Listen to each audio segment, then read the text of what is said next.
कभी किसी पक्षी को घोंसले की नींव बनाते देखा है? अथक परिश्रम करके तिनका तिनका बिटोर कर वो पक्षी अपना घोंसला बनाता है, अपनी संतान के लिए एक सुरक्षित घर बनाता है। और फिर कहीं से तीव्र आंधी आती है, भारी वर्षा होती है और उसका घोंसला तिनका तिनका करके बिखर जाता है। फिर वो पक्षी क्या करता है? वो रोता नहीं, ना ही विलाप करता है। वो बिना विलंब करे फिर से अपना घोंसला बनाना प्रारंभ कर देता है और सफलता पाता है। फिर हम क्यों छोटी छोटी असफलता से भयभीत होकर परिश्रम करना छोड़ देते हैं?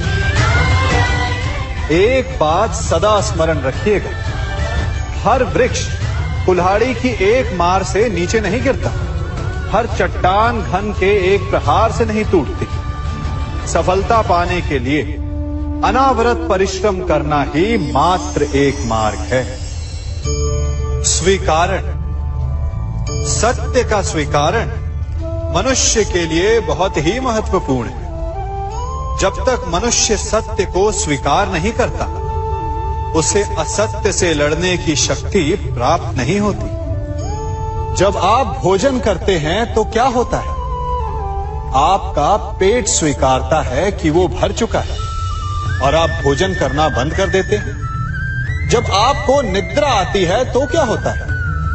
आपका मन स्वीकारता है कि आपका शरीर थक चुका है और उसे विश्राम की आवश्यकता है। उसी प्रकार जब आपको किसी व्यसन को रोकना हो तो आपको स्वीकारना पड़ता है कि बहुत हो चुका, चाहे वो लालच हो या मदिरापान। उस व्यसन का त्यागना तभी प्रारंभ होता है जब आप ये स्वीकार कर लेते हैं कि आप उस व्यसन के बंधक हैं। हम में से ऐसा कोई नहीं जिनकी परछाई उनसे दूर रहती। हमारी परछाई सदैव हमारे साथ रहती है। कदाचित हमारी परछाई हमारे कर्मों के फलों का संकेत है। कदाचित इसी कारण कई बार हमें अपनी परछाई से भय भी लगता है, परंतु इस भय से निवारण पाने का एक साधन अवश्य है। वो है सूर्य की ओर मुख करना या किसी प्रकाश के स्रोत की ओर मुख करना, क्योंकि तब हमें हमारी परछाई दिखाई नहीं देती।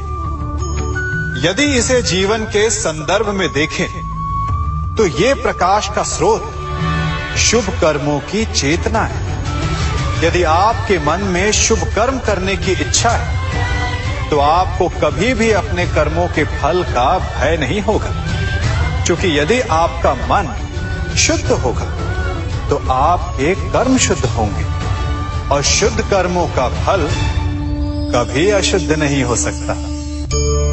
आज मैं आप सबको एक कथा सुनाता हूं। एक दिन प्रातः एक व्यापारी अपने घर से निकला। घर से निकलते ही एक बिल्ली ने उस व्यापारी का मार्ग काट दी। व्यापारी घबरा गया। वो फिर से घर लौट गया और शुभ घड़ी की प्रतीक्षा करने लगा। और जब वो पुनः अपने घर से निकला तब वो वाहन जा चुका था जिससे राजा तक पहुंचकर उसे भेंट देनी थी। राजा को भेंट नहीं मिली। राजा क्रोधित हो गए। राजा ने उस व्यापारी का व्यापार बंद करवा दिया। इस कारण व्यापारी क्रोधित होकर घर पर अपनी पत्नी से लड़ बैठा।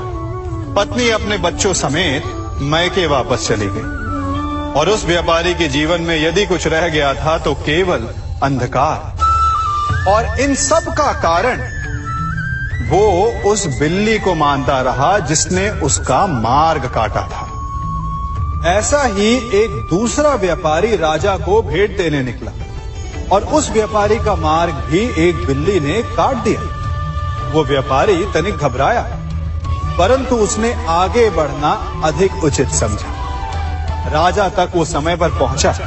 उसने राजा को भेंट दी। राजा प्रसन्न हुए और राजा ने व्यापारी को अपना व्यापार बढ़ाने की अनुमति दी, स्वर्ण आभूषण दी।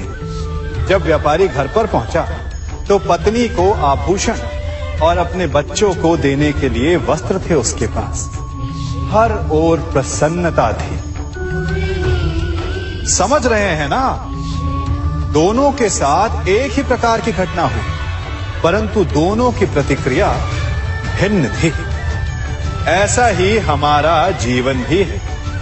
हमारे जीवन में प्रारब्ध का अपना स्थान है, परंतु उससे कई अधिक महत्वपूर्ण हमारी प्रतिक्रिया, हमारे सोच का प्रभाव है। क्योंकि यही हमारे जीवन को आकार देते हैं, इसलिए अपनी सोच को सकारात्मक रखिए। आपका जीवन सदैव आनंदमय रहेगा।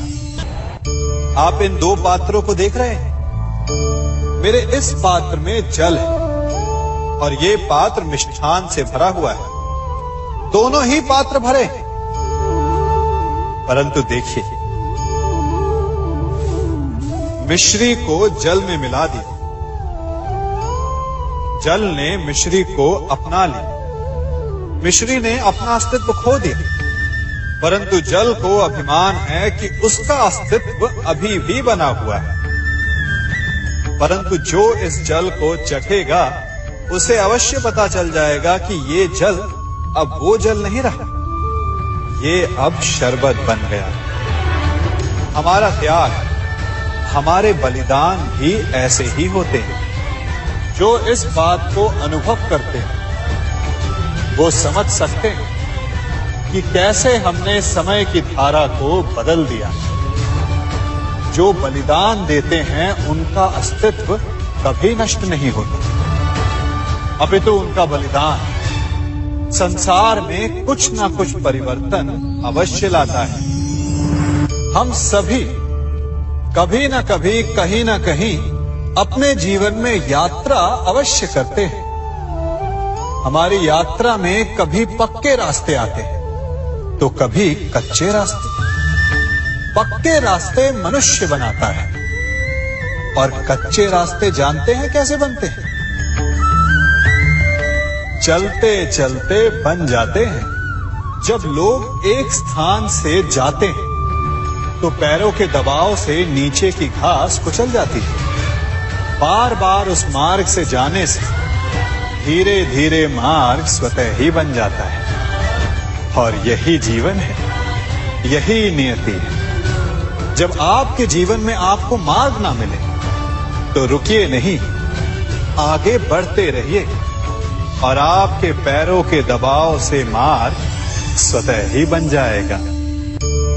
हम सभी अपने जीवन में सफलता चाहते हैं, है ना?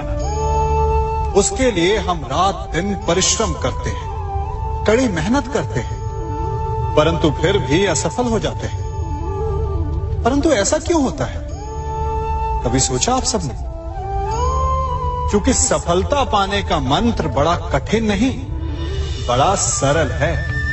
उचित विचार, उचित समय, उचित स्थान पर उचित प्रहार। जब आपके विचार, समय, स्थान और प्रहार यानी परिश्रम उचित है तो सफलता आप ही को मिलेगी। जिस प्रकार एक लोहार लोहे से कुछ बनाते समय उस लोहे के सही ताप तक के आने की प्रतीक्षा करता है और समय आने पर उचित स्थान पर पर्याप्त बल से प्रहार करता है और लोहा आकार ले लेता है, ठीक उसी प्रकार आपकी सफलता भी आकार लेती है। हम सभी को अपने जीवन में कभी ना कभी निराशा मिलती है, असफलता मिलती है और अधिकतर लोग इसके पश्चात भाग्य का रोना लेकर बैठ जाते हैं। कुछ कहते हैं कि जिस स्थान पर मैं हूं उससे कई ऊंचे स्थान पर होने के योग्य था, परंतु नहीं जा पाया। किसी को पीड़ा है कि उसे जो मिलना चाहिए था वो उसे नहीं मिला, भाग्य ही बुरा था। भाग्य क्या होता है? भाग्य वन में खिला पुष्प देवताओं को चढ़ाया जाएगा या किसी सुंदरी की वेणी में वो सजेगा या फिर उसे कुचल कर उत्पाद बना दिया जाएगा। ये सब एक पुष्प के नियंत्रण में नहीं होता, परंतु जब तक उस पुष्प का अस्तित्व है सुगंध बिखेरना उसके वश में अवश्य है।